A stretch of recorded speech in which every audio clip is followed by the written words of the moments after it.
আর এর আগে আপনাদের জানিয়েছিলাম বিস্ফোরণের আগে দিল্লিতে বিভিন্ন জায়গায় এই i20 গাড়ি ঘুরে বেরিয়েছে। আরো একটা জায়গা কনট প্লেস, বিস্ফোরক বোঝাই গাড়ি নিয়ে ঘোরাঘুরি।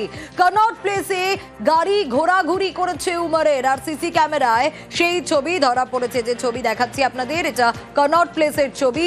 উমরের গাড়ির ভিডিও দেখুন। আর সোমবার সন্ধে এই গাড়ি লালকেল্লার সামনে বিস্ফোরণ ঘটায়। আর সোমবার দুপুর ঠিক 2:05 যখন দিল্লির কনট প্লেসে i20 সংসদ ভবন থেকে এই যে গাড়ি দেখছেন, এটার দূরত্ব 3 কিলোমিটার মতো।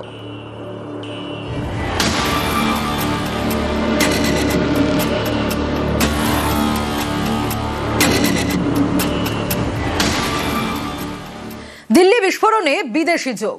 তুরস্কে গিয়েছিল দুই জঙ্গি আদিল এবং মুজাম্মেল। নাশকতার টাকা এসেছে তুরস্ক এবং কাতার থেকে। বাংলাদেশে পড়াশোনা করে আসা দুই মহিলা চিকিৎসকও গোয়েন্দাদের নজরে।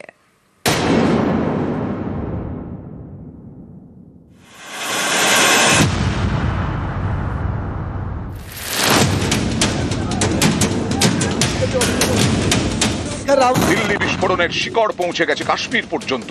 গোয়েন্দারা বলছেন এখানেই শেষ নয়, এই নাশকতার ছক কষা হয়েছে বিদেশের মাটিতে বসে।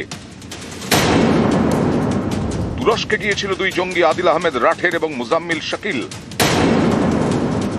ফরিদাবাদে মুজাম্মিলের বাড়ি থেকেই বিপুল পরিমাণে বিস্ফোরক তৈরির সরঞ্জাম উদ্ধার হয়েছে। আর চিকিৎসক আদিলকে পুলিশ গ্রেফতার করেছে উত্তরপ্রদেশের সাহারানপুর থেকে। অনন্তনাগে সরকারি হাসপাতালে ডাক্তারি করত আদিল।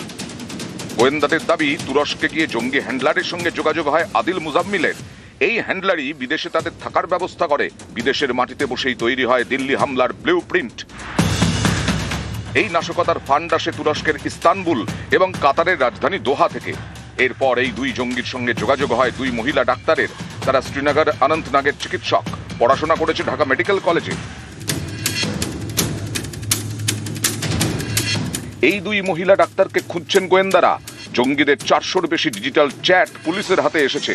মূলত টাকার যোগান এবং নিরাপদ আশ্রয় নিয়ে কথা হয়েছে জঙ্গিদের মধ্যে।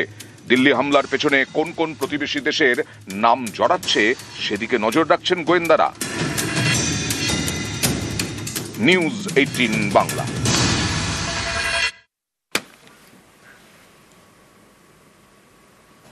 $370 ধারা প্রত্যাহারের পরও বারবার সন্ত্রাসে বিদ্ধ কাশ্মীর। প্রথমে পেহেলগাঁওয়ে হামলা, এবার দিল্লি বিস্ফোরণের সঙ্গেও সেই কাশ্মীরেরই যোগ। एक इंसान है, उसने उसको गोली मार दी। मेरे बच्चे का बच्चा है।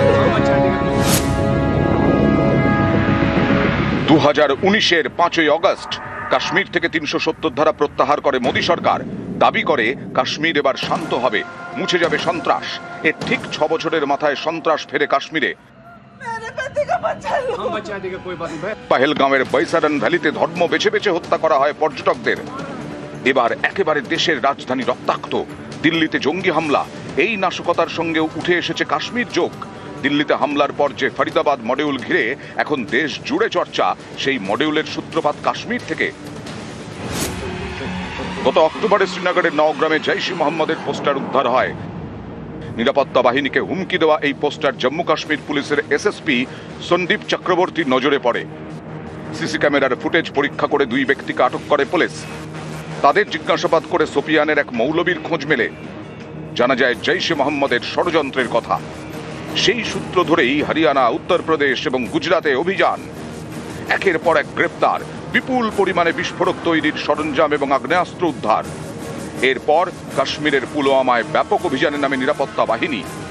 গ্রেফতার করা হয় জৈশের সদস্য ডাক্তার মুজাম্মিল শাকিলকে।